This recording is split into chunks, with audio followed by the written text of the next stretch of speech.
Thembisa, Assalamu alaikum, and welcome to Salam Media. Thank you so much for being with us this morning.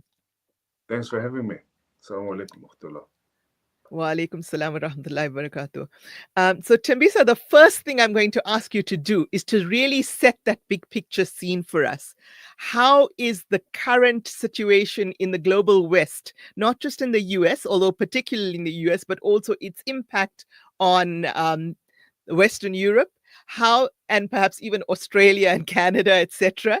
How is that going to impact the situation in Palestine? Where do you see the situation in Palestine going, and how is that going to impact Africa, particularly the DRC and Sudan, and of course South Africa? I think Palestine is in a much more deeper, facing much more deeper challenges, not only from Donald Trump, but the regional leadership who has not been willing to stop Israel from its aggression and barbarity that we've continued to see over the past 16 months. Mm-hmm. So Palestine is going to dominate news once again for the rest of this year. And as long as you have these puppet leaders involved in determining the future of Palestine, I mean, one was a bit shocked to learn that Egypt is actually heading a discussion about the future of Palestine, the very same country that has continued to blockade Rafah crossing and not Mm-hmm. allowing aid into Palestine. Abdel Fattah al-Sisi is currently holding thousands of journalists and human rights activists in Mm-hmm. Egypt who have been speaking against him and some of them Palestinian activists. So we Mm-hmm. don't know how this leadership led by Abdel Fattah al-Sisi and King Abdullah of Jordan and others are going to assist the Palestinians from this brutality that they're currently facing from the Israelis. Israel is staggering its heels once again. You know that a couple of hours ago they've since switched off the The lights, electricity, yes. electricity against people of Gaza, and Mm-hmm. they're threatening now to switch off water supplies into Gaza. At the moment, there's no aid coming in, and Mm-hmm. again we see these puppets who, by the way, were part and parcel of the problem, and some of them were discussing with Israel to continue bombarding Gaza with the intention of suppressing Hamas. So this lip service that we see now is based on hypocrisy. We have reports that were leaked in the past implicating countries such as Jordan, Egypt, and others Mm-hmm. at continuing to oppress the Palestinians and facilitating the bombardment of Gaza by the barbaric Israeli forces. I don't see any help from the Palestinian.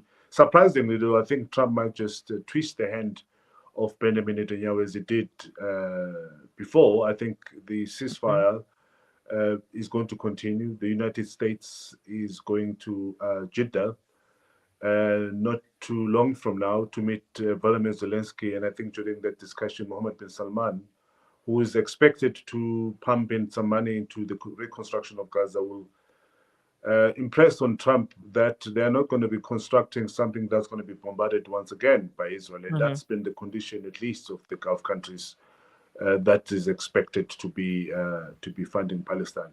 Regarding Sudan, Sudan is still in a state of bombardment and violence. RSF, which Mm-hmm. is the Rapid Support Forces. Forces, supported by Hemeti, are continuing to create havoc in that country. And the government, of course, has got nothing much to do, given that you've got United Arab Emirates under the leadership of Mohammed bin Zayed, who's supporting Mm-hmm. the RSF that continues to rape, pillage, and destroy villages Mm-hmm. of Sudan. So until you have a strong army, until you have the UAE stopping supporting RSF and Hemeti, you are likely to have this violence continuing in Sudan. Regarding the DRC again, it's got too many stakeholders involved in there and too many interested parties that are all vying for minerals in that country, including the United States, by the way. Mm-hmm. France, South Africa, and others are all involved in business in that country. We saw some couple of weeks ago the South African Defence Force members who were killed brought back to South Africa. But why were they there? What are they doing there after almost 30 years of being there? And there's been now reports that, of course, they're pushing and pursuing certain business interests. And I think the bone of contention is the construction of that Lepido corridor, a railway line that's going to link Yes. Botswana, Zambia, uh, DRC, and eventually Angola. And this is why you saw Joe Biden, the last days of his presidency, insisting on going to Angola to make sure that that project started. So again, it's about business.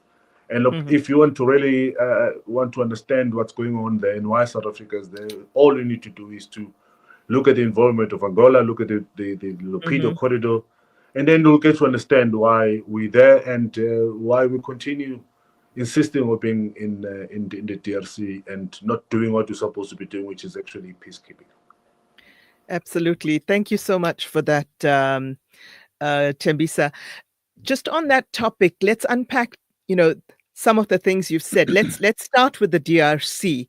You've said there's a big business element to this, including South African big business, including Rwanda's exportation of minerals that are not originating in Rwanda, etc., and including, of course, the US and France's and Angola's and other countries' involvement there. Where is the big money, and where is it being invested for, to extract what particularly that's of specific importance in this current conflict? Well, the next big business in the next century will be AI, and AI require a lot of semiconductors and chips. And Mm-hmm. to construct those, you need certain minerals, particularly cobalt and coltan, Mm-hmm. that is largely found in the DRC. So the extraction of those minerals are very important. And Donald Trump and Elon Musk have made it very clear that they're going to be investing a lot in the construction of semiconductors and chips. And Mm-hmm. as long as you have those minerals unregulated in the DRC, you're going to have this crumble that you currently see happening in that country with the French and the Europeans and the Americans Mm-hmm. scrambling to be on top of the food chain in terms of who's going to control those minerals and riches. And one will argue that South Africa plays a role because South Africa's got big Yes. guns that can secure business in that country. And the threat of South Africa pulling out of the DRC, I'll argue that did, to an extent, lead to Trump issuing that order. And that order is meant to twist our hand to remain in the DRC so In that it can DRC. protect their interest as they continue extracting these Mhm. minerals. The Lopido corridor, which you talked about earlier on, is key Yes. because this is a project that is sponsored and supported by the United States. By the And what US. is it Yes. there for? It's not there to support the people of the DRC and give aid to the people of the DRC. It's there Mm-hmm. to facilitate the extraction and the stealing of these minerals. And Mm-hmm. that project has gone ahead. Angola is part and parcel of the problem, by the way. If you Mm-hmm. remember when Joe Biden visited Angola, the very first thing that President Ignacio the president of Angola, did was to come to South Africa to report back on Cyril Ramaphosa on what was actually agreed upon. So this is Yes. a business that involves everyone, and I think we are just being sand on the wild goose chase in terms of the real reasons why South Africa is involved in the DRC, and all the shenanigans that we've seen over the past couple of months are all about just a smoke screen. The bigger Mm-hmm. business, the bigger reason why we're in there is because of the business that the country is currently presenting. And of course, Mm-hmm. everybody else is competing because they're saving all the saving interests, including Paul Kagame of Rwanda, who's saving his own European interest in terms of ensuring and supporting M23. But having Mm-hmm. said that, M23 is not necessarily entirely wrong in what they're doing. M23 is a DRC organization that has been complaining about the unfair distribution of resources and riches that lie beneath their feet because they don't see changes in their lives. They continue to see poverty proliferating in various parts, particularly in this northeastern part of the DRC where Mm-hmm. they operate. And that's why they are fighting. This is not a foreign army, it's a local army that had to Mm-hmm. go and look for support from elsewhere, including Rwanda, in order for them to fight for what Mm-hmm. is rightfully theirs. But of course, they will also be serving certain foreign interest. And Interest. Yes. unfortunately, the political situation will continue to deteriorate in that country. Yes, it seems, at least for the near future, unfortunately, that is the case. Let's move to Sudan now. You spoke about Hemiti of the Rapid Support Forces. Now, this is someone I actually met when he was still a so-called warlord in Darfur. And I said then, and I will stand by that statement, that this is probably one of the most evil men I've ever met, because he is basically out for himself and out to enrich himself. But let's hold that thought, Thembisa. We're going for a quick ad break and then we'll be back with you.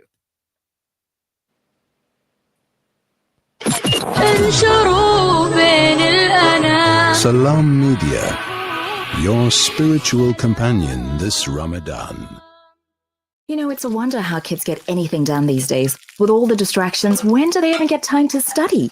As a mother, all I can really do is make sure they have all they need to perform at their best. That's why I choose to include Sunfoil, triple refined pure sunflower oil with every meal I make. Naturally cholesterol-free and approved by the Heart and Stroke Foundation as part of a balanced eating plan. So whether I'm cooking, frying or baking, I know every dish will be a wholesome one. Sunfoil, now we're cooking.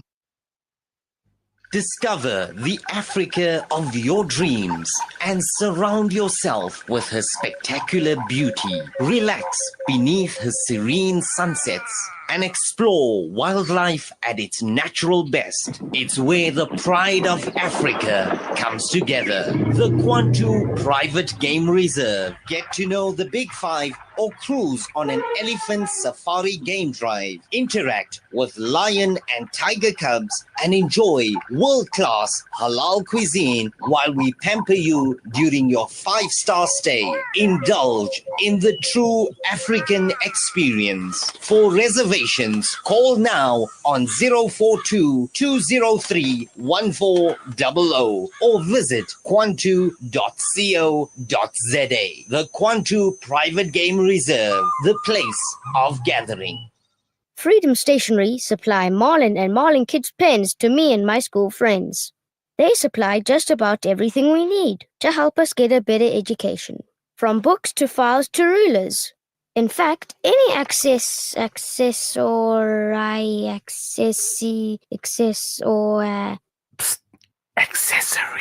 any accessory we need. Freedom Stationery. Education for the nation. What does accessory mean? Abu Huraira narrated that he heard the Prophet Muhammad, may the peace and blessings of Allah be upon him, say, "In black seed there is a healing for every disease except death." This Ramadan, experience the health benefits of this ancient blessed seed by using the Tib Black Seed range. Black seed assists the body to boost immunity, regulate blood sugar levels, reduce inflammation, and act as a potent antioxidant. Experience a holistic approach to health by introducing the Tib Black Seed range into your Ramadan routine. Available in capsules, pure cold-pressed oil, and a vapor rub. Trust Tib Health Sciences for quality black seed products. For more information, visit blackseed.co.za. Available at leading pharmacies. You are listening to Salam Media live from our headquarters in South Africa. This is Salam Media, keeping you company this Ramadan. Welcome back. We're talking to Thembisa Fakude, who is setting the scene for us with regard to international geopolitics with a specific focus on Palestine, the DRC, and Sudan. We've just spoken about the DRC, Thembisa, and we were talking about Sudan. You mentioned Hemiti and the RSF.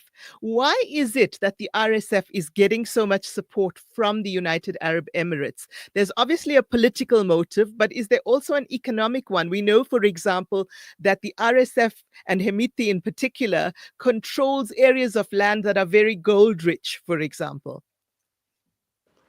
Hemeti, also known as Mohammed Hamdan Dagalo, is a very strange and, as you correctly put it, brutal leader, and he's not new in Sudanese politics. He was part of the Janjaweed. He has worked with a number of formations within Sudan. Currently, we know that he's working with, amongst others, the Russians in extracting and stealing the minerals in Sudan. Yes. He's also working with the UAE, United Arab Emirates, as you correctly put it. The Wagner Group apparently is very busy in Darfur, where he used to lead the Janjaweed and killed thousands of the Darfur people. So he's a leader who's quite ambitious. He was a deputy leader of the Sovereign Council with Abdel Fattah al-Burhan, the current leader of Sudan, or the president of Sudan. So he's ambitious and he wants to lead Sudan, but I think it's not going to happen now after what he has done over the past at least 2 to 3 years, killing thousands of people in Sudan in pursuit of that leadership. The support that is getting from United Arab Emirates, of course, is mainly to control the ports of Sudan, because United Arab Emirates, through its DP World or Dubai Ports World, which we have in South Africa now, sponsoring certain cricket stadiums, including Wanderers Stadium in South Africa, is a very cruel and brutal regime that is doing all sorts of things, including in Palestine. We know that they are the first ones to normalize relations with the state of Israel. They've signed up to the Abraham Accords, which was sponsored by Jared Kushner, Trump's son-in-law. So these are very brutal and evil human beings who just want to see chaos, whatever it takes. And unfortunately, Mohammed bin Zayed of UAE is part and parcel of what is going to be constructing Gaza. We don't know what role he's going to be playing, but clearly Trump trusts him that he's going to be involved. And because of his money, he's likely to, again, impose himself. So you can imagine a combination of Mohammed bin Zayed and Abdel Fattah al-Sisi, what you get out of that. These are the people who are very open about their support of Israel, and they'll do whatever it takes for them to continue getting the aid that they're getting from the United States, at least from the UAE side, to get the armaments and weapons that they're getting from the United States. So it's bad news all around for the Sudanese, and I don't see them out of this anytime soon. I mean, the United Nations and all other multilateral bodies in the world that have tried to speak sense to Mohammed Hamdan Dagalo have failed. They've also failed to speak sense to the UAE to try and stop what's going on with Trump again, and emboldened Putin with the Wagner Group that's currently creating havoc in Darfur and other gold-rich regions in the Sudan. You are likely to have them continuing with the pillage that is currently taking place in that country. So we'll have to endure the next at least 3 years, couple of months of Trump, until I believe we can see some changes in that part of the world. Wow, that's, given the current state of the humanitarian disaster in Sudan, that's a grim outlook indeed. Moving on to Palestine, Thembisa, you've mentioned the role bin Zayed has played there, the role and continues to play there. The same with Sisi and President Abdullah of Jordan, and also, of course, Mohammed bin Sultan, MBS in Saudi Arabia. You've mentioned that there's a really big puppet leadership that is, in a sense, going to, or have said they're committing to help rebuild Gaza, but only if Israel doesn't bomb it again. Yet a few weeks ago, we saw Trump basically call for the genocide of or the ethnic cleansing of the Gazans, saying that he wanted to make Gaza the Riviera of the Middle East. And we saw backlash coming in, not only from Palestine itself, and, with the Gazan children producing a video in response to Trump's video of that so-called Riviera, but also we've seen that the regional countries that were kind of touted to be the people who would receive the Gazans, Egypt and Syria among them, Jordan among them, have categorically stated that they're not prepared to do so. Given that Mr. Smotrich just yesterday spoke to a group of settlers and said that there were plans for the large-scale movement of people out of Gaza, he mentioned something like 10,000 a day, 7 days a week for 5 years. And given that Mr. Trump's elected appointee to the UN has said that she will categorically oppose any anti-Israel sentiment at the UN, and has indeed called the UN anti-Semitic, also, I don't know if you saw Mr. Trump's tweet last week, the one titled Shalom Hamas, where he's again essentially calling for the ethnic cleansing or even the genocide in Gaza, because he's saying, we'll kill you basically if you don't comply. So in light of that, do you actually see that Gaza will be rebuilt by the regional coalition of the UAE, Egypt, Saudi, etc.? Or do you think that Israel will be crazy enough to try and implement this large-scale displacement out of Gaza? Well, first of all, I know I can say this on Salam Media. You know, when you do this analysis, we forget that there's Allah. Alhamdulillah. And all of this that's happening at the moment, well, good luck to them with the evil. But I think at the end of the day, good always triumphs over evil. And Yes. I can give you an educated geopolitical analysis of what I think, but I think when it comes to Palestine, I've given up in terms of my own understanding and analysis. But I think there's a much more bigger plan, and that plan comes from Allah. And we need to remember that at all times when we give Inshallah. the analysis, especially about Palestine. Palestine is a special place because it kind of reminds us of our responsibilities as Muslims and what we're supposed to be doing on a daily basis. Absolutely. And Absolutely. hating the Israelis and wishing them all sorts of things, that's again, it's going to come from Allah. It's a very young country consisting of people who are hell-bent of creating havoc on earth, and I think they're going to be dealt with one way or the other Inshallah. in this world and in the hereafter. I think that's certainly going to be happening. If Allah is just, the atrocities we see happening in Palestine cannot just go unanswered. I think there will be an answer against all of these evil people who are supporting, but including the Arabs who have been supporting the Israelis. Absolutely. As they continue bombarding and killing the Palestinians. I think Trump is going to play a role because Trump is transactional, as you know. He's going to Saudi Arabia, and the Arabs, they're good business people, particularly the Khalijis or those in the Gulf. There's no way they're going to invest money in Gaza if Gaza is going to be bombed again. And Trump is eyeing certain business opportunities in Gaza, including that Riviera that he's talking about, which is not going to happen. You're not going to remove the Palestinians. No. But he's looking at business in Gaza. The other thing I think is very important to need to remember is that all of us hope and wish, inshallah, that we die shaheed.